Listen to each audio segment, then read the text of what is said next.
Thank you. I just met a customer that I haven't seen in years from Chile. So Octavio and his wife, welcome. Who's from Europe? Shout out, anybody? Anybody from Europe, Canada? Anybody from Australia or Asia or anywhere like that? Okay, well, we have quite a diversity of people here. And in fact, just super quick, just to get started here, and when I do this, I want everybody to really look around, just really quick. How many of you are prolific marketers? Like, this is what you do. How many of you own companies? How many of you are full-time ministry of some kind or another?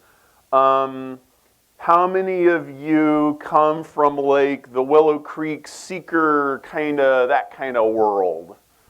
How many of you come from the Catholic or Orthodox world? How many of you come from the Vineyard, Bethel, Toronto kind of world? Okay. How many of you are in apologetics? How many of you are in science and philosophy stuff? Okay. Do you notice the extreme variety? I mean, it is a pretty waspy crowd, and it is like pretty much Christians, okay, as far as I know. But other than that, I mean, this is very diverse. And one of the rules here is there's going to be a break at 10:30, a lunch break, a break in the afternoon. Every time we have a break, you have to go sit at a different table. And I want you to make sure that, that you take an opportunity to meet as many people as you possibly can. There's probably some kind of ministry soulmate in the room. And, you know, there are consultants that would love to work for a ministry that would be willing to pay them, and they would be worth the money. There are people that would volunteer for a ministry who could not pay them. This is a symbiotic merger, okay? We are deliberately bringing dissimilar worlds together. There's a huge number of backgrounds. Just even in the marketing crowd, there's a huge diversity of backgrounds. And I'm so excited about that. Just kind of I'll give you an idea of kind of set some expectations and give you an idea of what we're going to do today. I'm going to tell a bunch of stories that have never been told in public, and in fact, I told Marilyn to make sure, so we're recording this, I said, make sure the way we do the recordings, it's properly copyrighted and stuff, because I'm going to talk about stuff that I don't really consider public information, okay? A lot of personal things, a lot of behind-the-scenes things,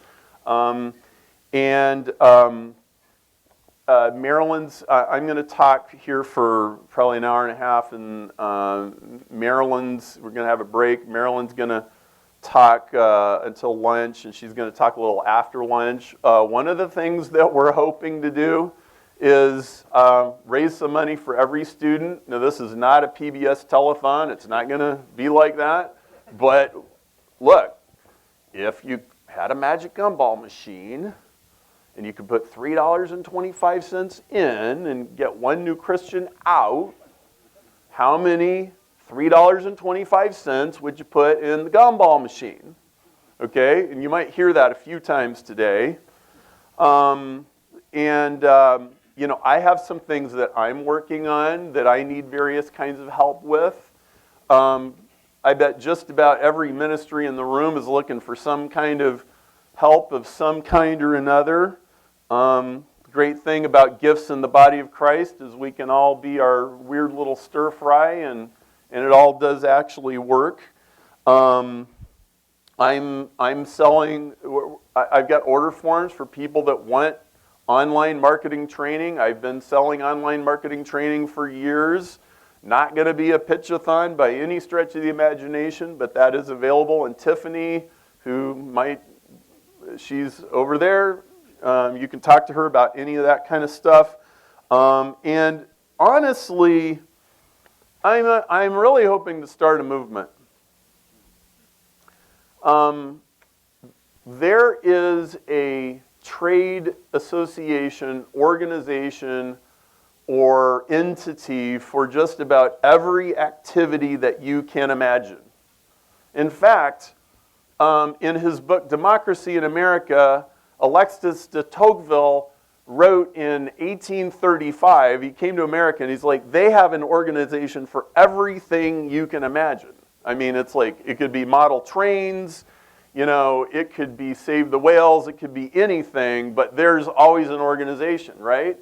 You know, I know that just either coming up soon or just past, there was a giant porn industry trade show somewhere here in Chicago at one of the convention centers. I am not aware of any organization for online evangelism. Now, does that seem like a big gaping hole? Now, I am the last guy in the world that would start like a trade association, okay? But somebody needs to do this, okay? And I'm just putting it out there. Like, an organized effort needs to happen. You know, the internet is like the most important development since roughly fire.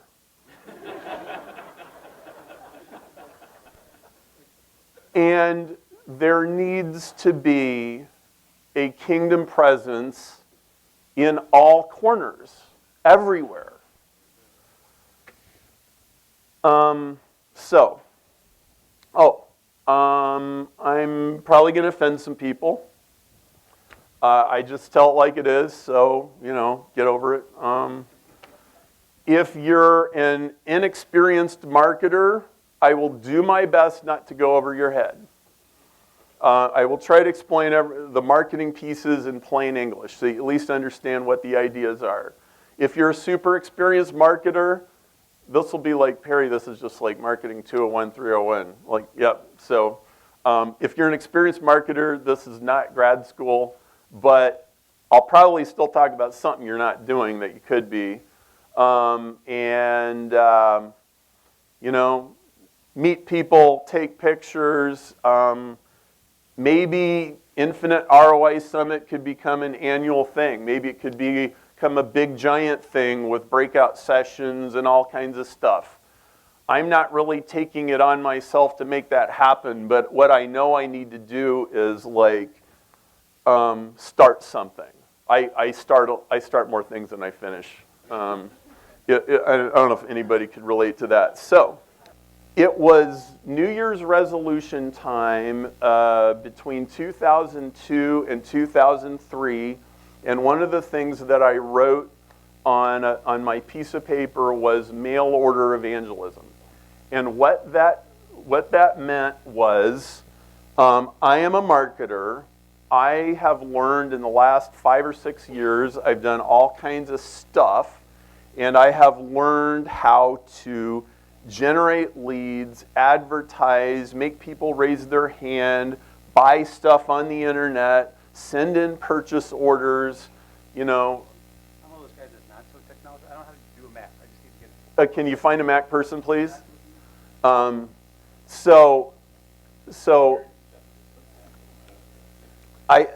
I know how to do this, and thank you. I know how to do this stuff, and I need to find a way. I have to leave it up to the crew. So I need to find a way to use my skills.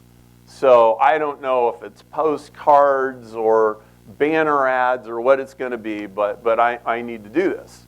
Well, you know, you kind of find these paths of least resistance, and I'd started using Google AdWords. I had this email series on my business website called 9 Great Lies of Sales and Marketing.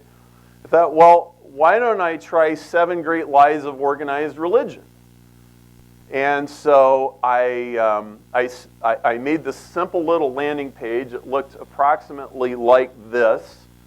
The unvarnished truth about religion, Christianity, and spirituality in 2004. That's the oldest version I could find archived on the internet. And it's got this kind of ambiguous bullet-driven copy, and it says, sign up for the email series, and people can put in their email and click the button and they can sign up. And so I call it the pig and the python. If you're writing these emails, you just have to be one day ahead of where the people are in the automated sequence. And so I wrote one or two, and I got the thing started. I let the pressure kind of force me to finish, which is going to be a recurring theme in this story. And here they come. And so when people would reply back to the emails, the answer would go back to me. And so there was a couple of things that were going on here. One of them was, so I was a longtime Willow Creek guy. In fact, for a while, for quite a few years, I was running their longest running earliest founded seeker small group. I don't know if Gary Poole is in the room. Where's Gary? Hi, Gary. Great to, man, I'm so glad you're here. And Gary invented seeker small groups or something like that. He has a book called Seeker Small Groups. And so, like, I got to do something here. So I start buying Google AdWords ads on phrases about Christianity and spirituality and stuff like that. And I start sending to this page, and then people would get these emails and they would reply back, and I would get the emails. And so now I'm having a conversation via email with whoever this person is. Now, one thing about doing this sort of thing, if you're in a ministry or philosophical channel, the traffic is cheap. Okay? Now, in the early days of Google AdWords, all the traffic was cheap. It's not anymore. In fact, the most you can bid on Google AdWords now is $1,000 a click. Now, in actual reality, people rarely pay more than about $100. And you have to be able to bid more than that the way the bid system works. But for example, if the keyword is Austin, Texas, driving while intoxicated, that's probably $120 a click. Why? Because if you get a DUI in Austin, you are in deep yogurt. Okay, the laws are really severe. So you're going to drop about $5 or $10 grand on an attorney, so that's a very expensive click. But words like philosophy, Christianity, God, Jesus, anything like that is usually pennies. Now, I won't go through it now, but if you search on most of those keywords, you will find that nobody is bidding on them. Even now. Okay? So anyway, this is what I started doing. And so I'm bringing this traffic, and within not too long, I got like 20, 30, 40 people signing up every day on my little thing, and then like maybe 10 or 15% of them are replying back, and I am getting a cross-section of every imaginable reaction and response that you could possibly imagine. Okay, I'm getting Mormons, I'm getting Hindus, I'm getting atheists, I'm getting Jews, I'm getting regular soccer moms that don't really have an opinion about anything. You just got the whole spectrum. Hey, Lorena, I need you to log into the marketing DNA thing here. I couldn't remember how to do it. So this is my assistant, Lorena, who does like 80% of my work. So yeah, up here. Thank you. This event would not be happening if it weren't for Lorena. So, and now I had done a lot of stuff with the apologetics ministry at Willow Creek, and one thing that's true about apologetics people, they don't really want to admit it, and it's probably kind of a secret, but I think that a lot of them are there because they got They got actually more doubts than everybody else, so they need to scratch that itch harder than everybody else. And I had a lot of questions. I had a lot of questions about a lot of stuff. And doing all this stuff at Willow Creek, I thought I'd seen everything until the internet came along. And that just raised the bar of all the questions and things that you could get. Now it's not they're reading Bertrand Russell because they went to the library. Now it's like they're on Infidels or they're on some atheist website and they're like getting all of the stuff. And I had a lot of questions that needed to be answered. And then furthermore, my younger brother moved to China, got out of seminary with a master's degree in theology, moved to China as a missionary, and about 2 years in, he starts having some very, very, very serious doubts about a lot of stuff, and he starts raising better questions than any of those seekers at Willow Creek ever asked me. So, a guy with a master's degree from Master's Seminary in Southern California, that guy could ask you like a lot of really hard questions, okay? You're in the deep end of the pool, and I was in the deep end of the pool. And as time went on, it turned out that that working this out with all of these people and all these emails was really a better way to go than just kind of like trying to duke it out with my brother. And so there's really two things going on. And I'm really wondering, like, is this Christianity thing going to stand up? It's like, I know if I drive enough people to this website, if there's some, like, critical Achilles heel of Christianity, then I'm going to find what it is. Somebody is going to show up and kill this thing. And my attitude's always been, I just want to get to the truth, whatever it is. I'm not going to be afraid of the truth. If this makes me an atheist, whatever, we'll see. Well, so I start having all these people show up, and and I would get knocked off center, and like I really am trying to help people as best I can. And the 7 Great Lies of Organized Religion series it's step by step. It is pushing the gospel out there.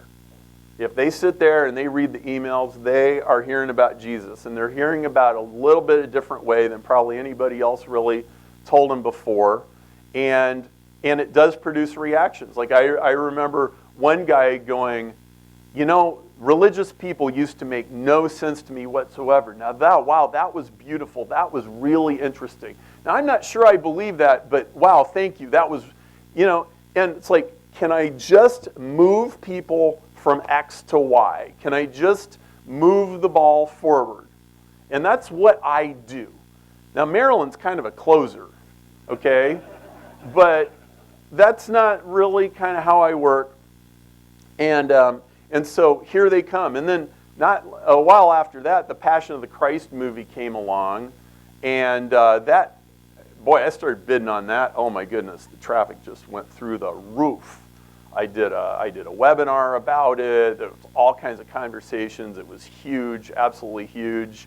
Another little thing that happened along the way was one day I accidentally clicked a button, I checked a box, and I turned on Google's display network, which at the time, so that's like all the Google ads on the New York Times website and all these blogs all over the internet, not Google search.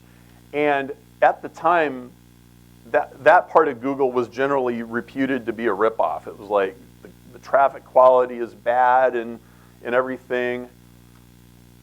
6x overnight, the number of emails coming in. It was like, oh my goodness. I don't have to wait for people to search for something. I can put ads all over the internet, and there's all kinds of places where somebody will see an ad that says, 7 Great Lies of Organized Religion, such and such, and whoever's like, that pushes their button, they're clicking on that ad and they're coming over here. And so for years, I'm getting people signing up on my email list for probably about 25 or 30 cents a piece. Okay? And I'm sitting there going, wow, well, if I take the typical church budget and divide by the number of baptisms, I'm going to get a number like, I don't know, $50,000 or something. And this isn't apples to apples, of course, but I think, If you had a magic gumball machine, you put 30 cents in, and somebody hears about Jesus, is that a good deal? I think that's a pretty good deal. I think I'm going to do this. So this became my little tax write-off. It also, over a period of time, became one of my best ways of really understanding Google AdWords, because you sit there and you tweak the levers in this vast machine.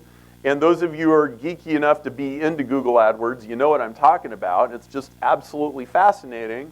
And so I'm learning all this stuff. Meanwhile, I got this career. I'm teaching AdWords to people. Eventually, my AdWords book became the world's best-selling book on internet advertising, if you can imagine that. It still kind of freaks me out, but it's true. And so, like, this is working. Well, I remember one day, this guy comes along, and he starts challenging me, and it didn't take real long to start to notice that there's this one group of people that's distinctly different from everybody else that signs up on my email list, and it's the atheists. Now, as a marketing person, you look for stuff. And in marketing, we have this phrase, I call it a hyper-responsive market, okay? Everybody knows a hyper-responsive golfer. And they have like 1,700 golf DVDs, okay?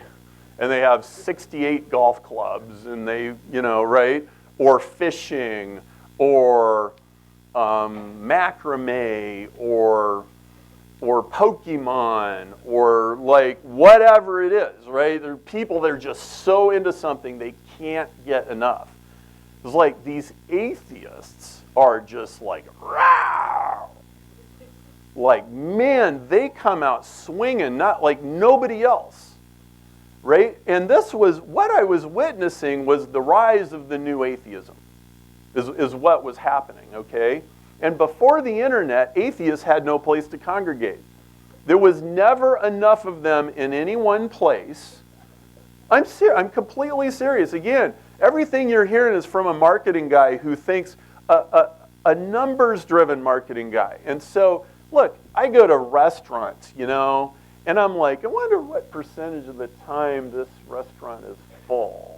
You know, and probably 12.5% of the time. And then, you know, and I mean, this is, you know, I'm walking through Walmart with my daughter. I'm taking, now, Tana, retailers measure everything by retail sales per square foot. But Walgreens measures profit per customer, or customer, you know, and like all these things, right? So that's kind of how I think, right? I'm like, man, these guys are off the charts. Like, their happy plug fell out. Oh my goodness, what is up with these people? And so this guy starts going back and forth with me. Eventually I find out he's a columnist on Infidels. And Infidels for years was the world's largest atheist website. And we get into this like fight to the death thing. Now, I want you to understand something. I was always polite. They weren't. And if they refused to be polite, I would just end the conversation. But if I could get them to be at least reasonable, I would have the dialogue. And I decided I will not reject any reasonable question. I will not ignore any verifiable fact. And I'm going to just yes and, like you do in improv. I'm just going to yes and with this thing, and we're going to see where it goes. Now, when I was in elementary school, we had this game we would play. We had these two teeter-totters, and they were right parallel to each other, and there was a bar between them. And so they would just go like that. And they were about this far apart. And what we boys would do before school is one of us would stand on this teeter-totter and balance it, and then another kid would balance on the other teeter-totter, and they would reach across, grab the other guy's hand, and it was which one can pull the other one off, so they rack their balls on the thing. That's apologetics. And I'm in it. And this is going. And now Brian was raising a lot of questions for me. Like a lot of questions. And in fact, I've come to really, my experience is that there's a lot of canned Christian answers. There's a lot of stuff in the apologetics books and stuff, and it doesn't work, and it's not true, and you shouldn't use it. I found out a lot of this stuff the hard way. But we're both going for the blood. It's like, can he make me an atheist, and can I make him a Christian? And there was and I'm going to talk. I'm going to keep circling back to this over and over. There was a spiritual dimension of this that you could feel. Like I could feel the blanket of, I don't know, it was like the maw of the beast. You know, and it's kind of that voice that says, none of this is true. This is Santa Claus. This is the Easter Bunny. This is the Tooth Fairy. You silly, you know, you're praying to air. Okay? And that's a very disturbing thing. And by the way, theology alone will never solve that for you. Okay? You really eventually have to get to where you have enough experiences with God that you know. But of course, there's the theological and there's the philosophical and all this. So this is going on and it's grinding away. So I'm getting it from this guy. I'm getting it from my brother. I'm getting it like really pretty much every day. And trust me, like, okay, it's time to go answer coffee house emails today. Great, I can't wait. I mean, usually I did this late at night, you know, all right, we'll start at 10:30 and maybe I'll be done by 11:30. I don't know, however long this takes, and I go to bed, you know, and do this a few days a week and keep the thing going. You can't like take too long of a vacation or people get mad at you, you know. Hey, I sent you an email 8 days ago. So we're duking it out. And at first he's gaining the upper hand, but then I kind of start to gain my bearings, and we start passing this Microsoft Word document back and forth. And it gets bigger and bigger, and like every time we well, then it's green font, and then it's orange font, and then it's, you know, and it just grows and it grows and it grows. This thing got up to 120 pages. And little by little, I backed this guy into a corner. And I remember this one day, I was really feeling the oppression. Now, when you feel that, how many of you know that feeling? That is a good sign. That is one of the signs that you're on track. Now, you've got to be discerning about this, because it's not like I'm inviting you to live in depression or oppression or anything. Okay? But when you're cutting on the cutting edge, this is what it will be like a lot of the time. And you'll feel like Frodo trying to get a ring to Mordor. Like stuff will come up. This is how it is. Okay? So, and I remember this one weekend, I'm really feeling it, and it's just, we're pounding away. And this has been going on for 6 months, by the way. Okay? So this has been really stretching out. And I'm just really feeling depression. And I was at this thing at church, and a long story I don't have time for. This lady starts praying for me, and she starts saying, you have many, many questions.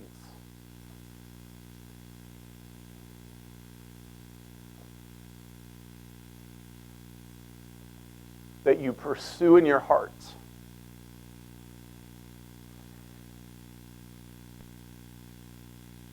And you pursue in your mind. And she says, and let's just, because I don't have time to go into it, let's just say I knew this lady had a lot of spiritual mojo. Let's just leave it at that. She said, God is going to release the answers so that you can find unlock the mysteries. And it was really uncanny because I think so that was like on a Saturday. The next Tuesday, he emails me back, and I'm feeling like I've backed him into a corner. However, I also feel like it's also is like the feeling of like I'm strangling somebody to death. Now I'm not strangling the human to death, by the way. I'm strangling the spirit of negativity that animates his hyper-responsive atheism. There's an old song I like, and it goes, "It's hard to be a man when there's a gun in your hand." Okay, this is war, okay? You're in a war. As soon as you kind of accept that, life gets a whole lot easier. If you still think that it's caramel lattes and frequent flyer miles, you might find it ultimately to be a little disappointing.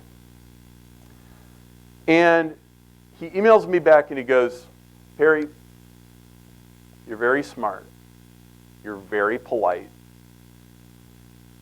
What you believe is reasonable, and I don't want to argue about this anymore. I'm done arguing. Thank you very much. Let's just sign off here." And I said, "Well, thank you.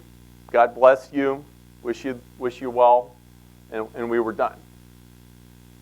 Like I felt that blanket go away. He only wrote one more article for infidels. And the article was, "If there's a God, I don't think there's a hell."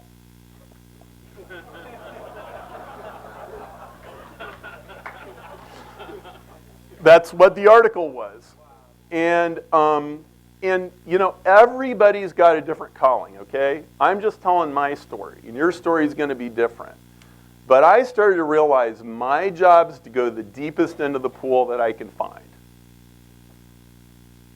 And crack the hardest nuts I know how to crack.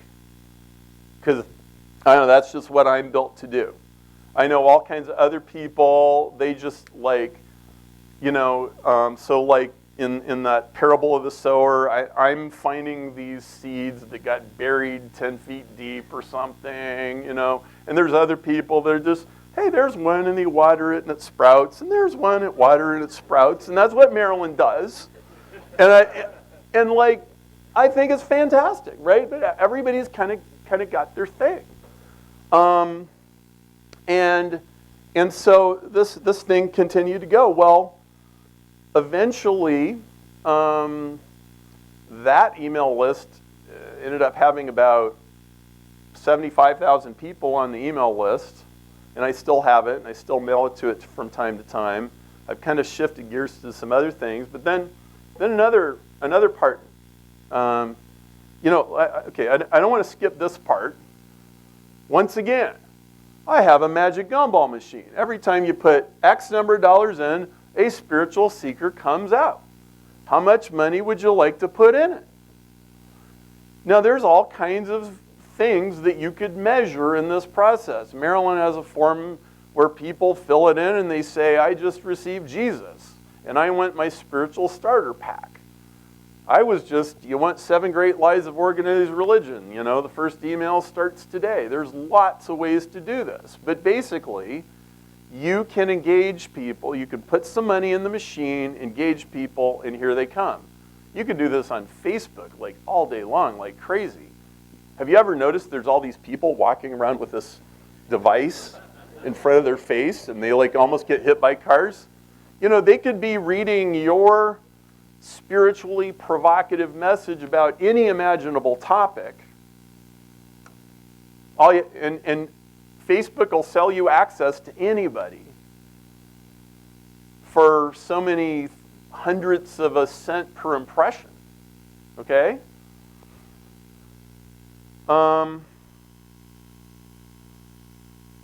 Peter began to speak to him. "Look, we have left everything to follow you." Jesus said, "I tell you the truth, there is no one who's left home or brothers, or sisters, or mother, or father, or children, or fields for my sake, and for the sake of the gospel, who will not receive in this age 100 times as much.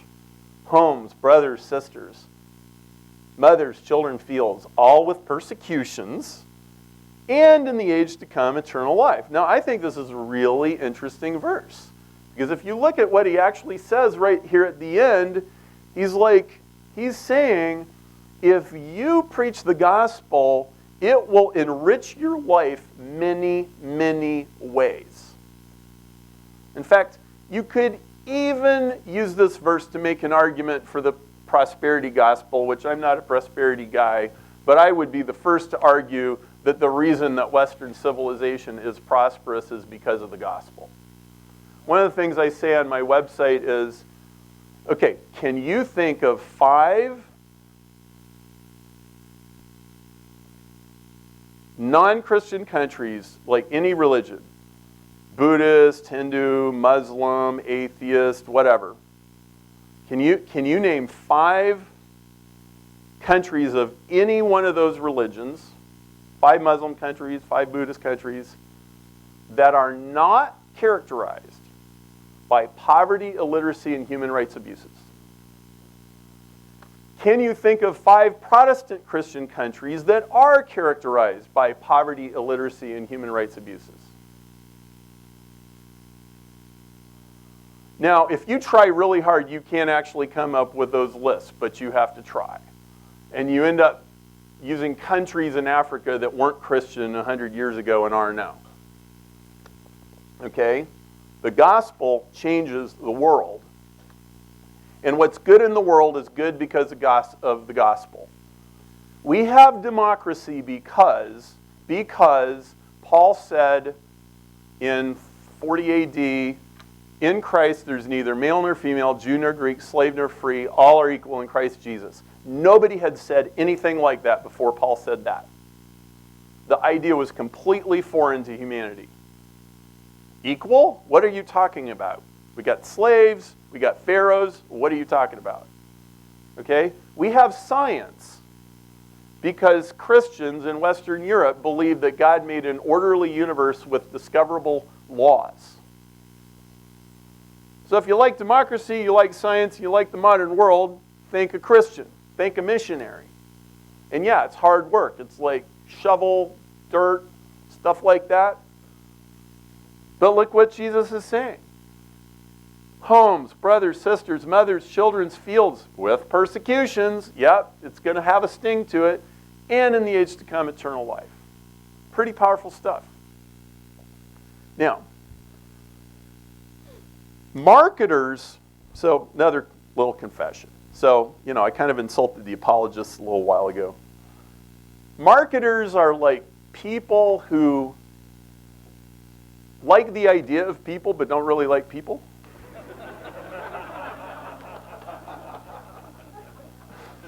They think people are fascinating, but they don't really want to meet any of them, so they sit in their little cave and they're like, got one, okay?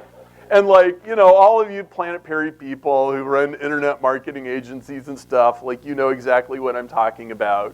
And there's a lot of you, you're like, press the flesh, love people, have dinner with them, talk to them, have small groups, have Bible studies, go, preach on street corners. You don't get those people, and those people don't really get you, but you actually all need each other, really bad. Okay, because the marketers can make your evangelist life way easier. Okay, they can send you all these people. Do the marketers want to talk to them? No. You talk to them. It's great. Okay, so you can literally expand the kingdom by being good at spreadsheets. Okay, you can expand the kingdom by sitting and looking at numbers in your Facebook account or your Google AdWords account. Now, somebody I invited to this conference, she goes, man, you're talking about okay, you're bringing people to Christ at $3.25 a head. That's really mercenary. I'm like, look, I'm a marketer. This is how we talk. This is how we think. Okay. But so, I know I'm speeding up the conversation by using that kind of language, okay? And no, I don't think people are just like $3.25, okay? I'm not saying that. But now, Willow Creek is extremely numbers driven. And like every small group, every meeting, they all went like how many people came to this thing. And you know, it's this huge church with all these people. And people would always, I went there for 10 years in the 90s, and people would always say, Bill Hybels, you guys are just about numbers. And Bill would say, every number is a person, and people matter to God. So, you know, if you relate to it from the numbers side, then relate to it from the numbers side. And if you relate to it from press the flesh, then do it that way. But do your gift.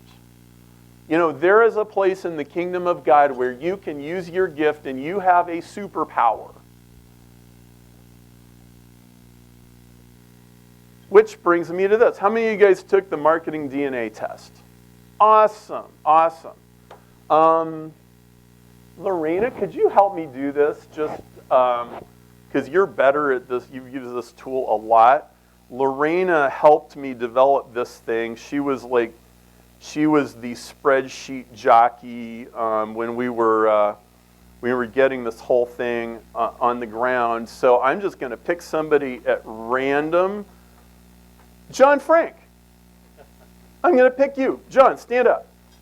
And give me your the most recent one. Okay. Yeah, okay. So this is John, come up on stage here. Okay. So this is John Frank. I actually know this guy. He's been a client. He's a really great guy. Long story. Okay. Now, let me tell you a little how to read this thing. Okay. Now, let's see. Okay, so that's, you don't have to do anything yet. You're good, thank you. And, but stay here. Okay, so this, you see, producer, alchemist, recorded live, words, images, analytics, empathy. How did this come about? So I have worked with thousands of marketers and salespeople. I've consulted in 300 industries. I spent years in my early sales career just eating dirt and bologna sandwiches and ramen soup. And, you know, we couldn't afford immunization, so we just had our kids eat soil in the backyard. No, it wasn't that bad. John's a soil guy, by the way. And I said, we need a test that says how people sell. Because most people who are selling are not selling the way that they're wired. So there's some people, they're hostage negotiators. You throw them in a situation, they can handle anything. Usually they can't even remember what they said 5 minutes later, but they close the deal or they lead the person to Christ or whatever, and it's just like magic, okay? There's other people that want to sit in their cave and not see anyone, and they want to edit videos all night long until it's just perfect and then get it out there. So there's all these modalities of selling. And so a producer is a person who sells by getting A, B, C, D, E, F, G. Everything is right. Everything follows the formula. Here's the formula. Let me show the formula. See, it fits. Okay? It's like a spiritual laws person would love that. Okay? An alchemist is a person who sells by showing you something new that you've never ever seen before in your life. This is what I do. I'm always about, I want to show you something you've never seen before because I get bored so fast. Okay? Recorded means you want to get your message perfect before it goes out there. You might spend 6 years writing a book. You might spend 6 weeks working on a web page or something, okay? Live means just throw me in there. Just throw me to the lions. I'll be fine, okay? Just put me in front of somebody.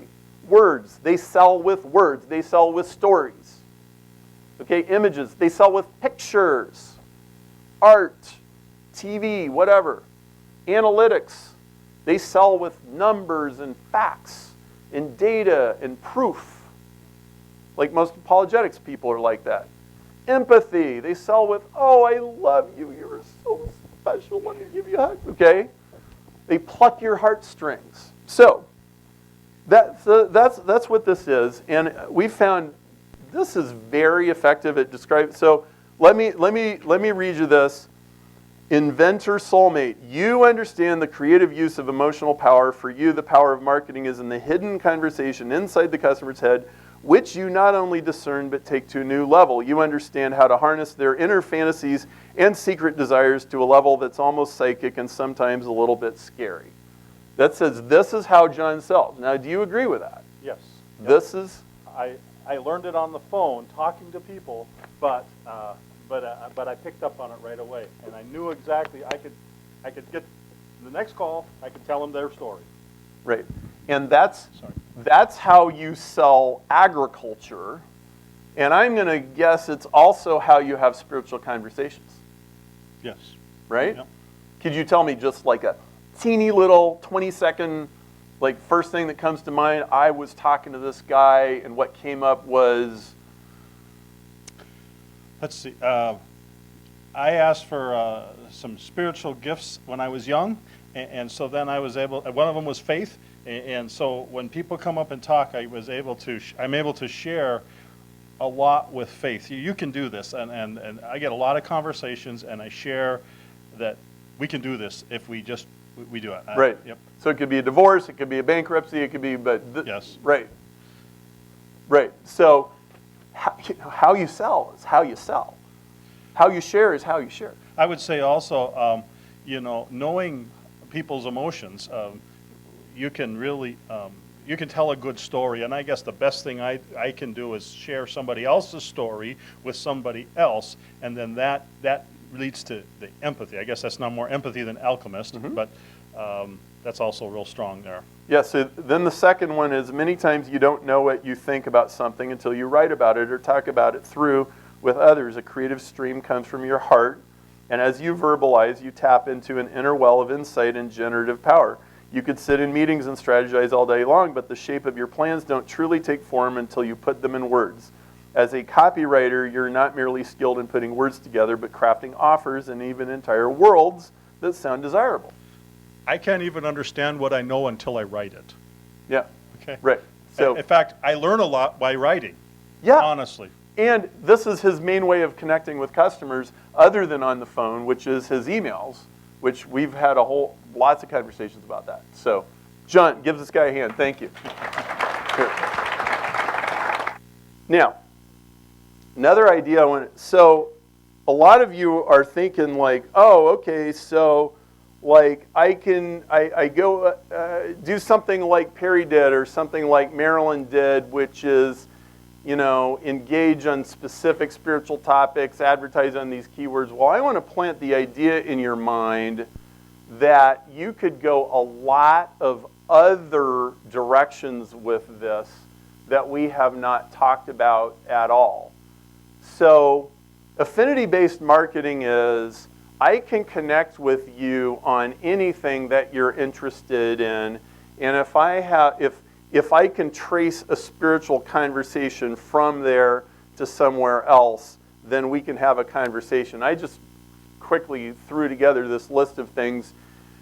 You could talk about futurism, technology, abundance, rest, family, coffee, movies. I think movies are a great launching point for spiritual conversations, because the gospel is an epic story, and every epic movie is an epic story. Every epic movie has a moment of total defeat. Every epic movie has a moment of grace where providence moves, and he's laying almost dead on the battlefield, and then you hear these French horns, and then all of a sudden something wonderful happens, okay? Like all great movies mirror the gospel narrative. Do you know this? Okay? There's a reason why Lord of the Rings or Star Wars speaks to something very deep in you. Christians, or Harry Potter, okay? Christians shouldn't be denouncing Harry Potter. They should be engaging. Hello. Oh my goodness. Those people. Okay. Violence, injustice, marketing, business ethics, counseling, inner healing. I think counseling, inner healing, I mean, there's never been a time when there hasn't been like more people walking around with some deep emotional wound, and there's never been a time when it was more okay to actually talk about it. When I was growing up, you didn't talk about that. I didn't even know most of it existed. I found out.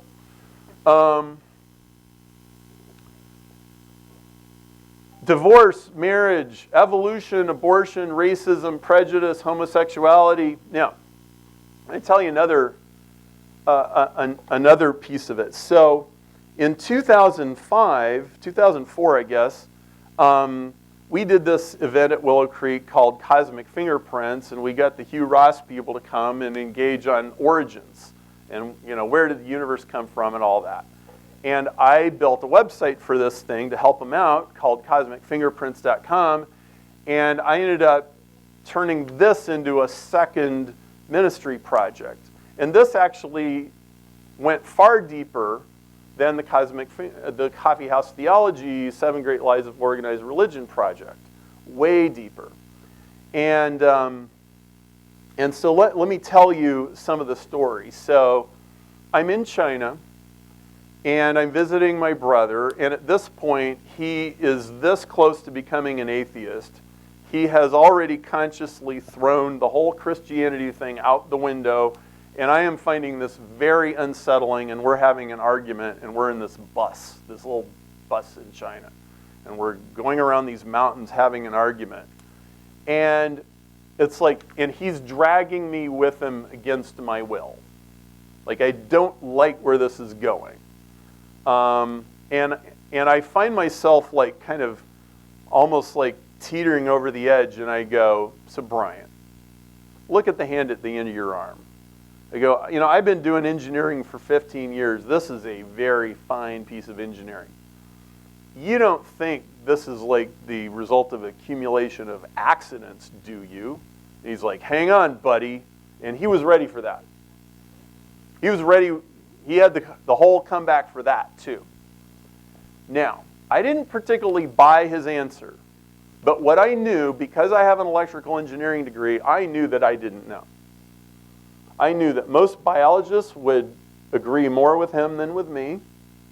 I knew what I didn't know, and being wired the way I am, I said, I got to get to the bottom of this. I'm going to go down this rabbit hole, and I'm going to follow it where it goes.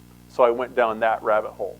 Now, you'll kind of see a pattern here of coming to doors and walking through them, and coming to doors and walking through them, even though they're scary. Now, this was actually the scariest phase of it. It's like, I thought to myself, you shall know the truth, and the truth shall set you free. You know, I bet that's true even if Jesus isn't, like, real. I bet that's still true. I'm going to get to the truth. So I flung myself into the void. I don't know where this is going to take me. Well, I'm an obsessive person. How many of you in the room are obsessive persons? When you're interested in a subject, you buy like 26 books and you read all of them. This is what I did. And I'm like, all right, this Darwinism, creation, all this kind of stuff, I'm going to get to the bottom of this. And at first, I found it hopelessly confusing. I mean, oh my word. Right? And not only that, I mean, this is right up there with abortion, gun control, gay rights, and all this other stuff. I mean, it's like one of the most inflammable topics and inflammatory topics. And so I started doing this too. And I made this email series called Where Did the Universe Come From? And really the idea was, I'm going to let the world pound the slag off this argument. You know, I'm not going to say anything I can't prove, and we're just going to go with this thing. Well, it didn't take me very long to realize that I had written an Ethernet book in a previous life. It was called Industrial Ethernet. It was for a professional society of automation engineers. And I had this flash of recognition one day when I realized that the data structure in DNA is scary, scary similar to the data structure of an internet packet on an Ethernet cable. It's remarkable. And I'm like, oh, wow. And I haven't even begun to scratch the surface of all the layers of what I just said. It's really amazing. And I'm like, well, DNA is a code. All the other codes that we know of are designed. Kind of looks like DNA is designed. And I put this article on a website. All right, so this is when things get interesting. So I gave this talk at Willow Creek in 2005 called "If You Can Read This, I Can Prove God Exists," which I realize is a little bit hyperbole, but not much. I gave this talk, and it was all about information in biology and stuff. And I put it on my website, and I'm running people through the thing, and I'm getting probably 100 email signups every day. Okay, so that's like 3,000 a month, which is like 36,000 a year. That email list eventually grew to 175,000 people, and I'm sitting there and I'm answering emails, right?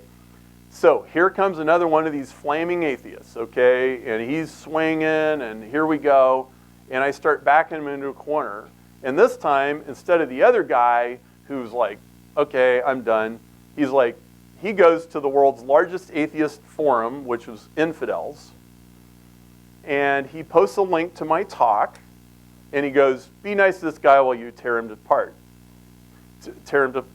And then he emails me, he goes, hey, just want to let you know. All right, now, I was like, oh no. Now, just to add to the drama, okay? So at this point, I've had this other interesting thing happen in my life, which was during the previous 2 years, my business had gone supernova. I had gone from a completely unknown marketing consultant in the suburbs of Chicago, working with a few clients, to writing what was going to turn into the world's best-selling book on internet advertising. And it just went crazy. And everybody loves Perry. I love this book, I love all this, and I get this great reputation. And by the way, I'm a pastor's kid. Nobody knows about reputation management better than a pastor's kid. Okay? Because there is a stick over your head, and by the way, I am not exaggerating, the stick was held over my head many times. Dude, if you screw up, it's my job. Okay? How many of you know exactly what I'm talking about? And it is his job. Like, my friend Jeff, he smoked pot, his dad got fired and run out of town.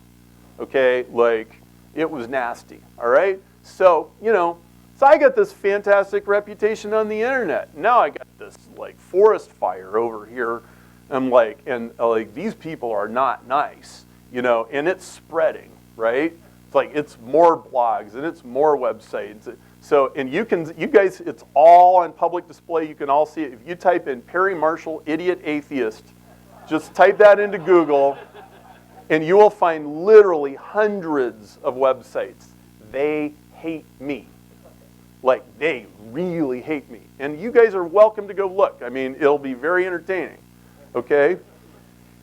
And I'm like, oh, brother. And then another part of me is like, well, Perry, it's not, did you really expect that this wasn't going to happen eventually?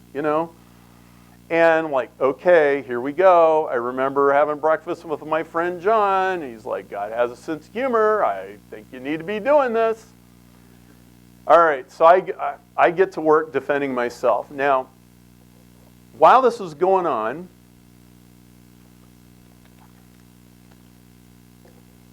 I am hating this. Like, I am absolutely hating this. And plus, my obsessive personality, like, your temptation is to like sit there in their forum and like reply to everything. And I had to meter it. It was like, okay, I'm done. I'm not looking at this. I'm not touching it for 48 hours. Then I will come back, and then it became a week, and then it became 2 weeks, and there's like 50 or 100 of them, and there's one of me, and the fur is flying. And I'm like, man, if I make one little slip, I am dead meat, and I am not liking this. Now, I have this term, I call it the Holy Spirit highlighter, and it's when you're reading Scripture and suddenly something leaps off the page and attacks you on the face. And it was Jeremiah chapter 1. Get up, get dressed. Go out and tell them whatever I tell you to say, and do not be afraid of them, or I will make you look foolish. For see, today you are immune from their attacks. You are strong like an iron pillar or a brass wall. None of the kings, priests, officials, or people of Judah will be able to stand against you. They will try and they will fail. Now, you'll notice I memorized this. Like, I'm taking a walk on a break from work, and I'm like, get up, get dressed, go out and tell them whatever I tell you to say. Right?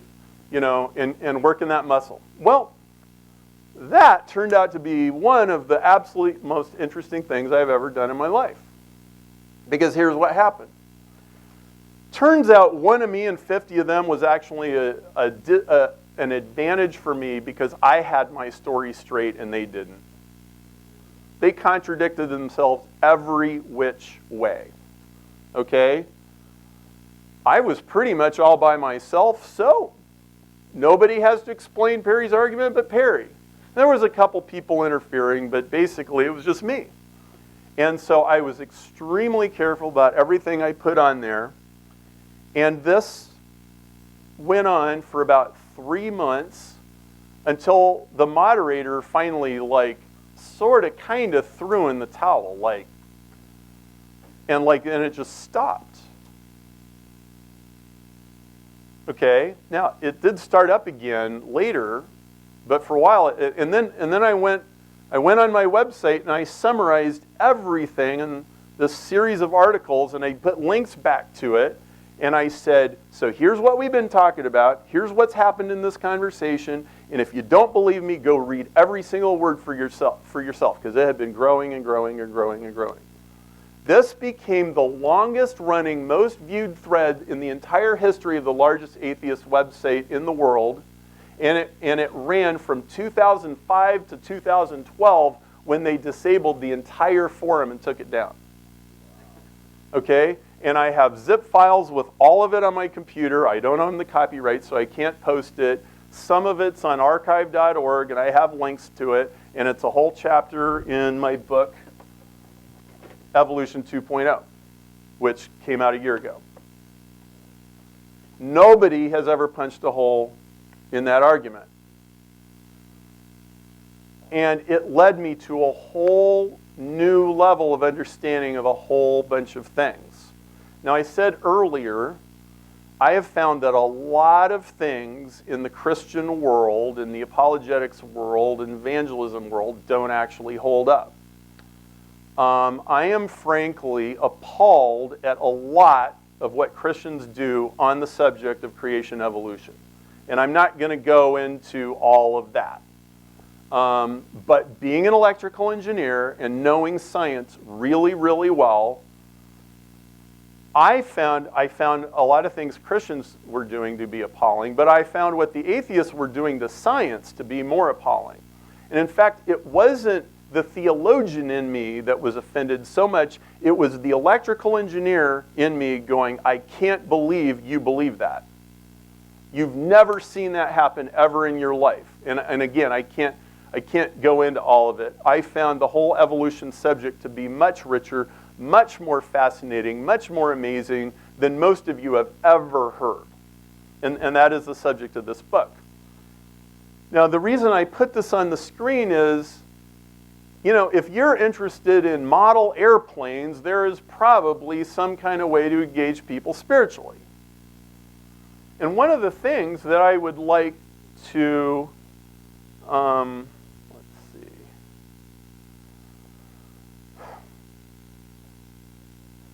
challenge you with, so how many of you own a business and you have a presence on the internet? How many of you? Raise your hand high. Okay, a lot of people. So here's something that I have done repeatedly is, it's permission marketing, as Seth Godin likes to say, which is, would you like to go down this rabbit hole with me? If you don't, just don't do anything. If you do, go over here and sign up. So, I've got a Perry Marshall spirituality web page. And it's like, yeah, I grew up a pastor's kid. Here's a little bit of my story. You want to hear the whole story? Sign up for this. Put your email in the box. And then they get put on the spirituality email list. I have quite a few of those. Probably somewhere between 5 and 15% of my email list is on that list. Most of you who got here from Planet Perry got here because you signed up on that list. I pushed this event to that list. You can send people an email that says, one of the most interesting things about my story is the spiritual side. And I'm not going to bug you with that if you don't want to hear about that because you came to us to buy, chemistry test tubes or, whatever it is that you sell. But, if you want to hear about that piece, go sign up over here. I got a whole series of emails. And you know what? You'll find that those people are very interested and very curious about what you have to say. Now, what you should do is use your marketing DNA to decide what and how you're going to do this. Now, I'm a writer. I'm an alchemist and a writer. So I write about things nobody's ever heard anybody talk about. Like, that's what I do. And that's my gift. You might be a live, empathy person. And maybe we just need to get you on a stage with a video camera so you can work your magic, and that's your email series, and you post the things on YouTube, and you send the emails, or you post them on Facebook. You can advertise to your customers on Facebook, and you can have your spiritual thing on Facebook. I've done that too. And it creates a very interesting relationship with your customers. It creates all kinds of interesting conversations. And it's easy to do. Like, it could be working by tomorrow morning if you wish. It's not that hard. Let's see. I know we're going to have to take a break here in a little bit. All right. By the way, there's no rule that says what you do on the internet has to be free. Now, there's many, many, many ways in which evangelism and nonprofit activity can be very inexpensive on the internet. It could also be expensive. Advertising your church on the internet is mildly expensive. It's not ridiculously expensive, but the clicks are not 5 cents. The clicks are like $1 or $2. But if you're a life coach, or you're an inner healing person, or you're or anything like that, you can charge money for this. I mean, I've got all kinds of friends who are basically prophetic prayer people, and they charge $200 an hour, and people love them. Doesn't have to be free. I don't care how you do it. In the business world, anything goes.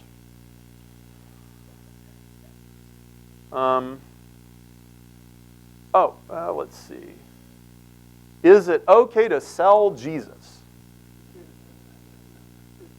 Well, is it okay to sell shoes? Is it okay to sell cars? Now, by the way, there's a lot of Christians that deep down in their heart, they don't think it's okay to sell anything. And if you're one of these people, you need to fix that. You didn't find that in the Bible. Jesus was a carpenter. You think he worked for free? Hello? Abraham? Pretty rich dude. Okay, some of you have head trash about that, by the way. One of those email series, perrymarshall.com/headtrash. And it's about spiritual beliefs about money. And my customers talk to me, like when I meet people at seminars and things like that, that one thing comes up more often than any other single product I sell or thing I teach. Because spiritual head trash about money holds many, many, many entrepreneurs back. So like, if this is an issue for you, go to perrymarshall.com/headtrash, sign up.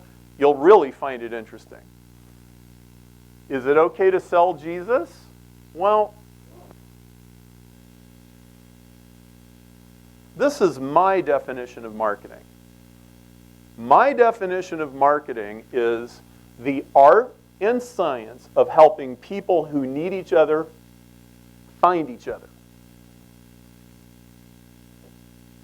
Now, is that okay? Is there anybody in this room that can't be perfectly okay with that?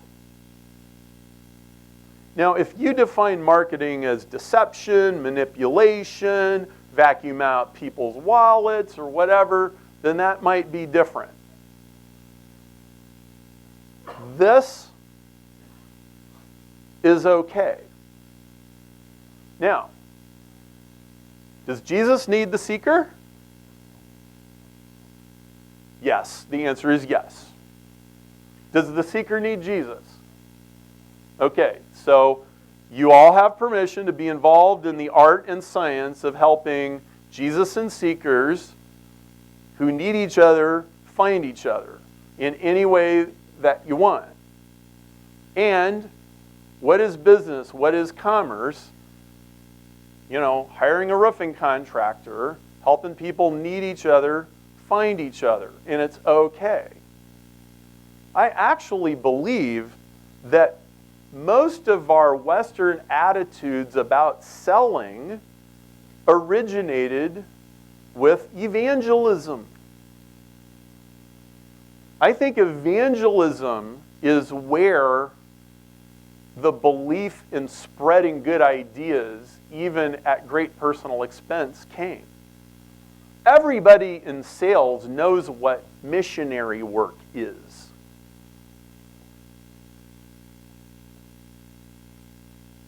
Which in sales, it's, yeah, doing good in the world where you don't actually make any money.